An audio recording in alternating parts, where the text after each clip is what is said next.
Pickup trucks are like people. They come in a variety of sizes and offer a diverse range of abilities. Obviously, the biggest difference is that you have a lot more control over the truck in your life than the people you encounter on a daily basis. Jokes aside, the demand for these versatile vehicles has been steadily increasing for the better part of a decade, and pickup truck sales has just surpassed passenger cars for the first month ever. While the current economic uncertainty and new incentives are at least partly responsible for this, trends prior to the COVID-19 pandemic suggest that the truck sales won't be slowing down anytime soon. So for those looking to take the leap and invest in buying a brand new pickup, we've compiled this guide that aims to help shoppers navigate what can be an intimidating decision due to the sheer variety of choices. For the sake of mainstream consumers and our own sanity, we're not going to discuss commercial trucks, aka chassis cabs, or go deep into the weeds on technical specifications. The first thing anyone shopping for a new pickup truck will notice is that in most cases they're considerably more expensive than the average passenger car or SUV. Take the cheapest full-size GMC Sierra 1500, which currently starts at $31,195. That kind of base price is for just the stripped-down, rear-wheel drive base model that has the simplest of features. This is a primer for the pickup pricing pyramid. The cheapest version of most trucks, except those such as the Ford F-150 Raptor, are bare-bones models that are mainly geared towards tradespeople or commercial fleets. Conversely, a fully loaded Ford Super Duty F450 Limited can approach $100,000. That's quite the range. While that doesn't mean base models aren't perfect for people on a modest budget, it's important that shoppers understand how broad the pickup truck price spectrum can be before starting their search. Simply selecting popular options such as all-wheel drive and a crew cab body style can substantially inflate a truck's sticker price. For example, even the least expensive Sierra, that comes with those two options, costs $40,795. That's an increase of almost 31% compared with the base model. The difference in prices isn't always that drastic, but you still have to be prepared to pay more for a truck than a car or SUV. What size is right for you? Everyone can identify a pickup truck, right? The open cargo bed attached to their rear ends is usually a dead giveaway. However, identifying the two size categories, mid-size and full-size, and the two separate classifications, light-duty and heavy-duty, can be more difficult to the uninitiated.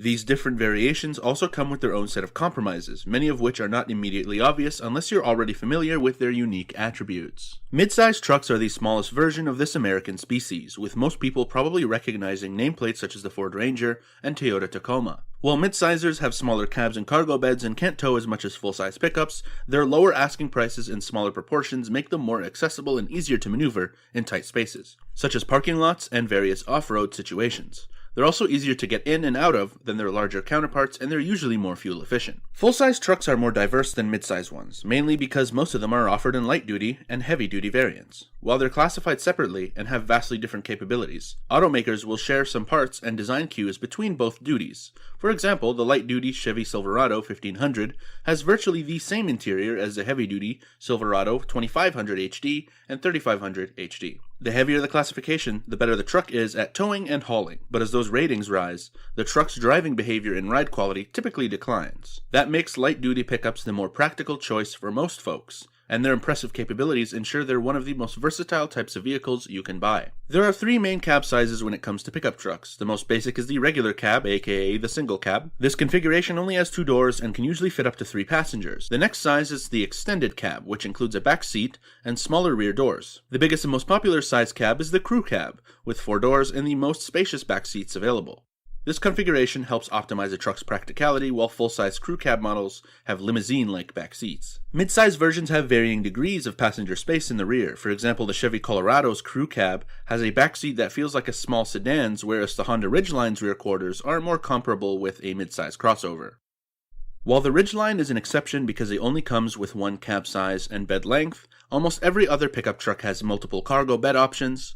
The Jeep Gladiator is also not one of them. Trucks with more than one bed size will always have a short bed and a long bed. Sometimes there's a third size between those two. The shorter one is often called a standard bed and typically measures between 5 and 6.5 feet. Long beds also come in a variety of sizes and can measure up to 8 feet. However, as with short beds, it's important to know that not all cabin bed sizes are compatible and that the available configurations will vary among specific truck models and trim levels. Not only is it fun to say pickup powertrain platter, it's also accurate, because nearly every truck currently on sale has 2 or more engine options. While some purists believe that real pickup trucks can only have a V8 and a four-wheel drive, the truth is that technology has come a long way in recent years, and even a smaller four-cylinder engine can make substantial power. There's also the fact that not one single mid-sized truck is available with 8 testosterone pumping cylinders, so we guess that makes them all fake trucks, right? Moving on, the fact is that all these different engine sizes and their accompanying transmissions, together they're part of what's called the powertrain, can make the pickup truck buying process even more complicated. Full-size trucks have the most diverse choices, while the Toyota Tundra and Nissan Titan have things simple by offering a single V8 powertrain. Other light-duty pickups such as the GMC Sierra 1500 and the Ford F-150 have 5 different powertrain options. The hierarchy can get convoluted here, because the engine size and pricing don't follow the same logic across brands. For example, the base engine on the Sierra is a turbocharged 2.7-liter inline 4-cylinder, and the base engine on the F-150 is a 3.3-liter V6. Conversely, the top engine on the Sierra is a 6.2-liter V8, and the top engine on the F-150 is a twin-turbo 3.5-liter V6. See? It can get confusing, so I suggest prioritizing what you primarily want to use the truck for before buying one. Generally, the smaller the engine, the better the fuel economy. However, don't forget that these engines typically have to work harder than larger options to move the additional weight, which may affect the fuel economy. Those who plan on towing a lot will have to look into the more potent engines as well as the diesel options that are offered on many models, even mid-sized trucks such as the GMC Canyon. Diesel powertrains are one of the more expensive options, but they tend to be more fuel efficient and have substantial amounts of torque that make towing easier. The diesel versus gas debate is particularly noteworthy when it comes to heavy-duty trucks, which have fewer powertrain choices than their light-duty counterparts. Of course, the cost of diesel fuel and other maintenance costs unique to these oil-burning engines have to be factored in too. We saved the most advanced truck topic for last. Although we don't want to get too complex, there are certain things that must be discussed when talking about a pickup truck's payload and towing capacity. Both ratings are influenced by the size and classification of the truck in question, which means bigger and heavier trucks can pull more weight behind them and haul more pounds in their cargo bed. Obscure variables such as the available axle ratios, gross vehicle weight rating, GVWR, and gross combined weight rating, GCWR, also impact the final figures. Higher axle ratios equal higher tow ratings. The GVWR is the maximum allowable weight of the vehicle and its passengers and cargo. Combine that amount with the maximum weight of a trailer and its cargo and you have a truck's GCWR. Confused yet? We hope not. Automakers love to advertise the maximum capacities of their pickups, especially heavy-duty ones, but these ratings almost always specifically apply to unpopular configurations and unconventional towing methods. For example, the Ram 3500 could tow up to a staggering 35,100 pounds, but only if the trailer is connected via a bed-mounted fifth-wheel hitch and the truck is the single-cab, dual rear-wheel drive version. The same logic applies to payload capacities.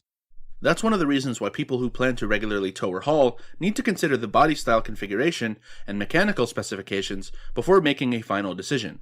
It's also a good idea to overestimate the necessary capacities to avoid potentially unsafe conditions. Once used primarily as beasts of burden, pickup trucks now routinely play an additional role as day-to-day family haulers and tow vehicles for weekend playthings. Ongoing advancements have helped them become aspirational vehicles for buyers who crave an exclusive luxury vehicle. Modern rigs are still big, bold, and highly capable. They're also being equipped with more safety, convenience, and comfort features than ever before. There are seemingly endless combinations of trim choices, bed sizes, engine options, and exterior and interior color palettes. Keep in mind that when you start configuring a new truck, it's easy to wind up buying more ways than you'll use. Planning a truck purchase can be tricky, so it's the best to be honest about how you're going to use it. For example, if you have no plans to carry large loads or pull a very heavy trailer, there probably is no need for heavy-duty pickup trucks.